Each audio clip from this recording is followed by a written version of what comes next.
So Friday, he came out with a Twitter feed criticizing the removal. A joint statement. A joint statement for the three people.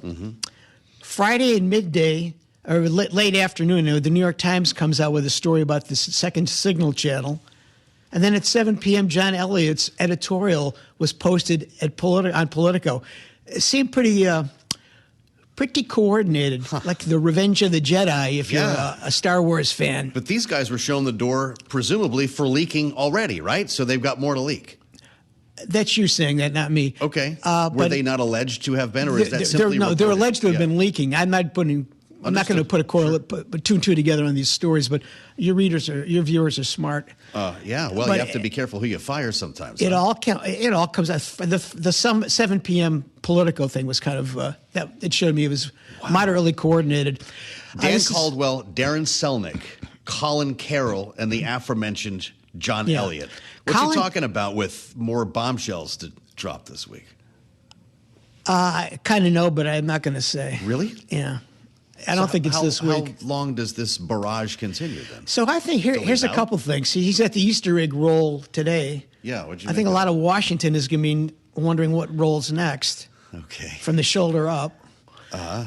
In 2 weeks, he'll be before the Senate Armed Services Committee on a military posture hearing.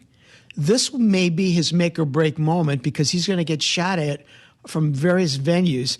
And the president's chief of staff, Susan Wiles. Susan Wiles, yeah. Susan Wiles. She's going to be watching that closely because she's kind of a key, from what I understand, to his survival. If she thinks he's a liability, he could go. One thing I want to make the point, though, too, it's a good thing the United States doesn't have a national security crisis at the moment. Panama and the canal issue is not a military crisis. Going after the Houthis is not a military crisis. It's a good thing there's not a major crisis where U.S. troops are heavily involved. Hegseth, before we heard the remarks we just heard on the lawn, took to Twitter. This was on Easter night, 10:45 p.m. This is Easter. Your agenda is illegals, trans, and DEI, all of which are no longer allowed at DOD. He was responding to a Democratic Party tweet suggesting that he stepped down. This is not an administration that's looking to have a conversation about this. He could survive for some time, no? He could survive for some time as long as these are similar allegations. If there's some new thing out of left field. It would take something classified. The White House says still not classified. He's putting out timing on F-18s flying to Yemen here, which is pretty remarkable, not unlike we saw in the chats that were shared with the Atlantic. Flight schedules for the F-18 Hornets targeting the Houthis in Yemen. That's not fireable. It's not fireable if you're this administration, but that's a key piece of information. If you're a more sophisticated adversary than the Houthis, who could have intercepted that and cued their air defenses to shoot down those non-stealthy F-18s. 4 guys are shown the door like this. Several of them, at least, close to Pete Hegseth until now. What does that do for morale inside the Pentagon? My understanding that the words I'm hearing, this is a clown show. Clown show. Yeah, this is one exact quote. From a business standpoint, from a Bloomberg audience standpoint, Colin Campbell's demise is particularly interesting because he was Stephen Feinberg's chief of staff, his handholder, his scheduler, his funnel for information about a building he knows nothing about. But my understanding is that Mr. Feinberg is being fire-hosed with information. Boy. And so he's absorbing and learning. But he's going to be out there on his own.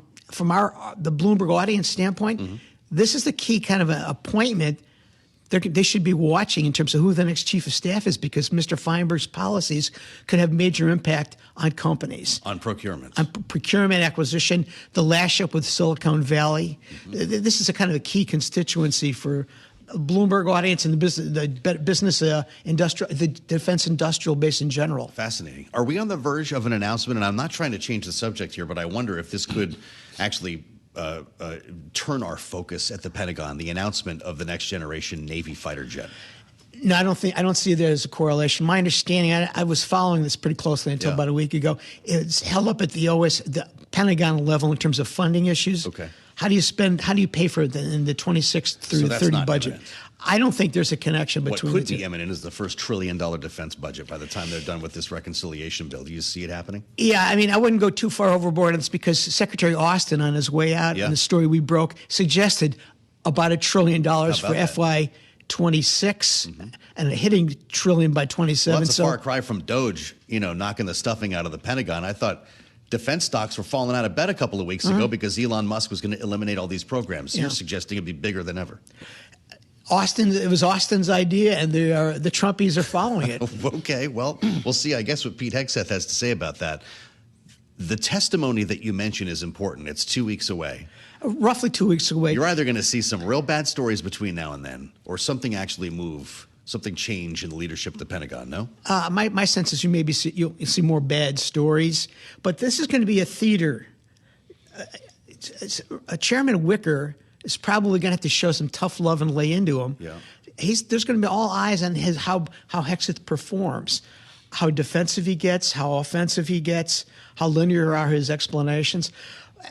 He's going to take a lot of slings and arrows of outrageous fortune. Is that what they say?